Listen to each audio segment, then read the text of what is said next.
What's good, everybody? It's your boy, O'Shea Duke Jackson, back at it again with another episode of the Celebrity Junk. So guys, I really want to talk about ladies who are very open about how they feel. Some guys see it as not being feminine. Some men prefer not to hear, and we've been seeing that a lot lately on podcasts. Women talking about their sexual exploits and things like that. It really is a turnoff for a man. But hey, people are out there talking about it, and it's even getting more prevalent. One of the people who've always kind of been like this is Whoopi Goldberg. Excellent actress. She's an amazing talent. Any of you have seen Sister Act 1 or 2 or any of the other movies that she's done, she's amazing. Okay, love Whoopi Goldberg, although I don't agree with all of the things that she says, and obviously she apologizes, especially when she came after the Jewish community. Although she's a converted Jew, she just doesn't really care.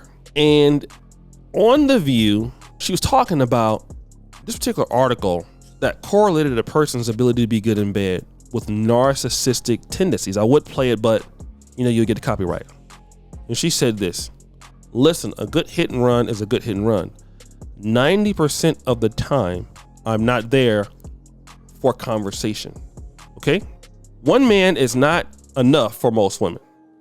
We need two guys. We need a narcissist who is good in the sack, a man who is able to take out the garbage. I don't mind having a narcissist, but I'm not going to marry him.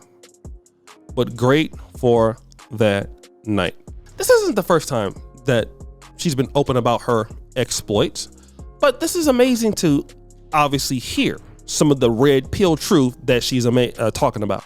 They need two men, one who's an asshole, who's good in bed, another who takes out the trash. How many times have you been the first or second guy? It's never really both. Sometimes it can be both, but that's what we are. We're either one of the two guys if we're in a level of a sexual relationship with a woman, or you're just friend zone. You're the guy that a woman always thinks about with narcissistic tendencies. This is usually not all the time, right? But or are you the guy that takes out the garbage? That means you're the guy that pays the bill. You're the guy that's taking care of her. You're the guy that deals with her stuff. Now, wait a minute. She needs both guys. She doesn't want to marry the first guy, but she doesn't want to give him up. Isn't that interesting? She doesn't want to give that individual up. Not trying to say that this is every woman and Whoopi Goldberg is every woman, but it's very interesting because a lot of guys believe that this is very common with a lot of women. So here's what I will tell you guys. How do you find out if this is true? Well, with any woman you're dating, all you gotta do is this one thing. Ask him, why'd you leave your last boyfriend? Oh my God, well, he was such a narcissist. Oh, he was, he didn't provide for me. He didn't want to. Okay, what about the guy before that? Same story. Okay, the guy before that, same story. The guy before that, same story. Okay, well, know what the problem is? Problem that I tried to be like, oh wow, man, that's unfortunate because you're a beautiful lady. I'd love to love you and take care of you and all of that. That's what I was saying, which was stupid, because want to know who I ended up getting cheated on with?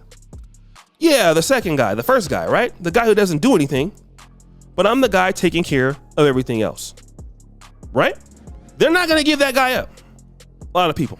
And the reason why you can figure that out, it's based on how they talk. It's based on the things that they do, where they hang out, especially if you're dating influencers, okay? You never want to be the guy that's overpaying, right?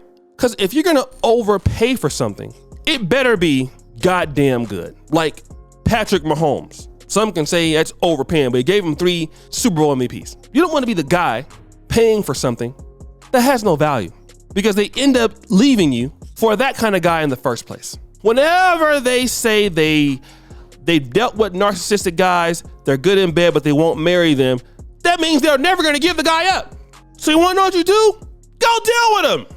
Here's what guys got to start doing. Guys got to stop letting ladies in their life who want you to be the guy who takes out the damn garbage. Didn't Obsidian have a video called "I Refuse to Be the Cleanup Man"? Bro, you should refuse to do that. Like, it makes no sense. Because you don't want to marry a narcissist. I'll tell you why. The narcissist doesn't want to marry you. It's obvious, guys. We have to read in between the lines. If you find, and I hate to say this, but it has some truth to it. Beautiful lady, attractive, things going for herself. Nobody wants to marry her. It's very odd. However, all her relationships are with guys who are cheaters, losers, guys who don't treat her nice. Well, it's easy. You're going to come in and treat her great, right? It's just, that's the history of what she's used to dealing with. You're not going to change that. There are certain ladies who won't go for that kind of stuff, and that's the kind of woman that you want to deal with. I don't care what their educational background is, race, whatever. There are ladies who just like narcissistic asshole guys. Do you know like how many ladies will give up their good husband to go sleep with Chris Brown for a night, and then if they get caught, try to come back and say how sorry they are? No loyalty. This is one of the reasons why men are not getting married right now. Well, like, if you hear that, you kind of know that a lot of this is, some of this is really true, and guys experience this. Don't let you be the reason why you're using your resources on somebody who thinks like that. Bad history. Let me tell you something, man. A lot of guys got to start being like the NFL draft. NFL draft prospects are interesting. They're taken through a whole bunch of things to make the team. They must prove themselves. Run the 40-yard dash, bench press, broad jump, agility drills. If you're quarterback, certain things you got to do.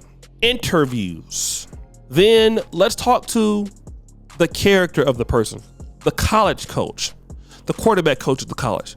There are things that we need to do. Now, obviously in dating, we don't have that history on most ladies, but we can infer by the interview process. We can know, well, you're telling me you're this person, but why have you not been considered for something that's more serious? And the interview process, before you even touch them, before you even want to be sexually connected to them, because a lot of times that could be their advantage over you. But these things will tell it all. Discipline issues, hard-headedness, pettiness, having vitriol towards men, okay? Being honoring. These are things you need to know. And based on that story and where her life is, you have to make an educated guess like, yo, this is not a good look. It's not even worth sleeping with. These problems are very many, and it's going to destroy anybody who comes around this particular individual. A lot of guys get involved with this because they never give up the other guy, okay? According to her. So if that's what you know, you don't get involved with somebody who likes Pookies and Ray Rays. What man would want to date Glorilla or Sexy Red? I don't care how fine they are. And you have chicks like that who are in the corporate office. Why would you even take that on? That person's beneath you. That person is problematic. Nothing good will come out of it. They don't listen. Get the fuck out of there. It's simple. Let them go on about their life. Whatever guy they're going to go to, I'm pretty sure he's not going to be happy. Go for the lady who is in more of your standards and vice versa. So guys, what do you think? It's your boy, Shitty Jackson. Back at it again. Another episode of Celebrity Drunk. Just follow you, subscribe to the bell. We're out.